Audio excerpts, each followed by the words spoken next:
Bem, iniciando a aula 4, nós continuaremos então a estudar as unidades de estação de tratamento de água, ainda as unidades de tratamento convencional. A próxima unidade do tratamento convencional, que segue a unidade de filtração que nós vimos nas últimas aulas, é a etapa de desinfecção. E o objetivo dessa etapa é a inativação dos micro-organismos ainda presentes na água. E essa desinfecção pode ser feita por agentes físicos, como no caso da utilização de raios ultravioleta, ou por agentes químicos, como é o caso da aplicação de cloro ou aplicação de ozônio para a inativação desses micro-organismos, né? Vale observar que é importante que a água tratada, após sair da estação de tratamento, ainda seja constituída por um desinfetante residual, que seguirá por essa água ao longo do restante do sistema até a residência dos consumidores.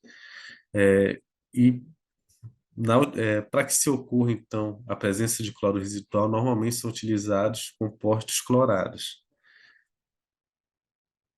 Uma próxima etapa do tratamento convencional é a correção de pH e a fluoretação da água.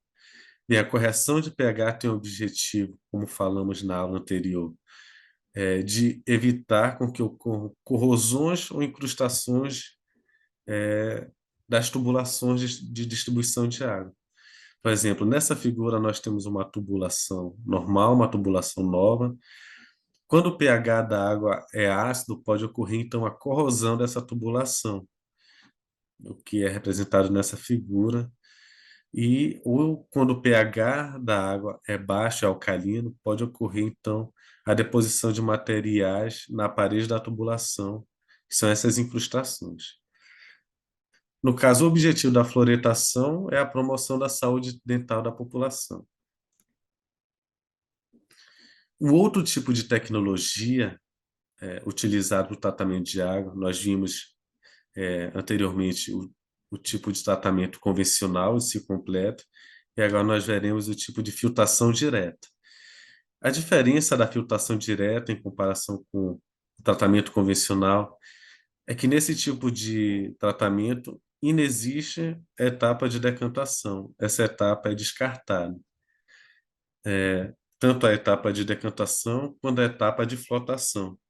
Ou seja, a água passa por uma etapa de coagulação, por uma etapa de floculação e segue direto para a etapa de filtração. E aí segue, então, para o tanque de contato, para desinfecção, para correção de pH e adição de flúor. A vantagem desse sistema em relação ao tratamento convencional é que ele tem um número menor de unidades, no caso, a ausência de decantação ou etapa de flotação. Tem o menor custo de produtos químicos no processo de tratamento e também a menor geração de lodo, já que não tem etapa de decantação, que é uma etapa que gera uma quantidade grande de lodo. Além de redução do consumo de energia, já que nesse tipo de sistema não é consumida energia utilizada para a limpeza do decantador ou do flotador. Entretanto, a filtração direta tem limite de aplicação em relação ao tratamento convencional. No caso, águas com elevadas turbidez não são adequadas para serem tratadas com esse tipo de tratamento de filtração direta. No caso, essas águas devem ser tratadas por tratamento convencional e também quando a água tem uma grande variação na sua qualidade. A água bruta captada, se ela tem uma grande variação da qualidade ao longo do ano, a tecnologia de filtração direta não é a tecnologia mais recomendada para tratar essa água. Uma outra tecnologia existente para tratar água é a estação de desferrização. Esse tipo de estação é utilizada para tratar águas subterrâneas. Nós também temos a tecnologia de desferrização, que é uma tecnologia usada para o tratamento de água. No caso, especificamente para o tratamento de água subterrânea.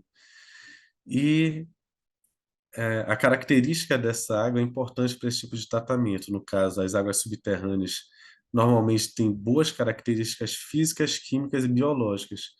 Entretanto, essas águas costumam ter elevada concentração de ferro. E na portaria do Ministério da Saúde, que trata sobre os parâmetros de qualidade da água, nós temos limite máximo de ferro de 0,4 miligramas por litro. Ou seja, essa estação deve tratar essa água de modo a adequar a característica dessa água, no caso, o ferro, para dentro desse parâmetro da portaria, abaixo de 4 miligramas de ferro por litro. Bem, a estação de desferrização normalmente é constituída por essas unidades, por uma unidade de aeração, em que a água captada entra em contato com o ar, ocasionando então a oxidação do ferro, transformando o ferro de sua forma solúvel para sua forma insolúvel. Essa água então passa para a etapa de filtração, e esse ferro, agora insolúvel, pode ser retido no material filtrante, e essa água, então, passa para a etapa de desinfecção e correção de pH, como nos outros tipos de tecnologia anteriormente mencionados. Além de, da, além do tratamento da oxidação desse ferro ser possibilitado por aeração, também pode ser feito por utilização de oxidantes químicos, como cloro, ozônio e permanganato de potássio, e também através do controle de pH, sendo que o controle do pH, a alteração do pH da água, está diretamente relacionado com o grau maior ou menor de solubilidade do ferro. E tendo em vista que nós temos então esses três tipos de tecnologias e algumas outras existentes no mercado, como então, quais critérios eu devo adotar para fazer a seleção da tecnologia do meu sistema? No caso, nós temos que levar em consideração tanto a qualidade da água bruta que nós iremos tratar, quanto a qualidade desejada da água que da água tratada que sairá dessa ETA. E outras coisas podem ser levadas em consideração também nessa seleção, como ensaios em laboratórios, que sejam feitos em JAR-teste, por exemplo, ou em escala piloto. No caso aqui nós temos sistemas pilotos da unidade de filtração de uma estação de tratamento de água. E existem, então, alguns documentos importantes a serem considerados na seleção da tecnologia de tratamento. No caso, nós temos a resolução do CONAMA 357, que faz a classificação dos mananciais em função dos parâmetros de qualidade desses corpos d'água.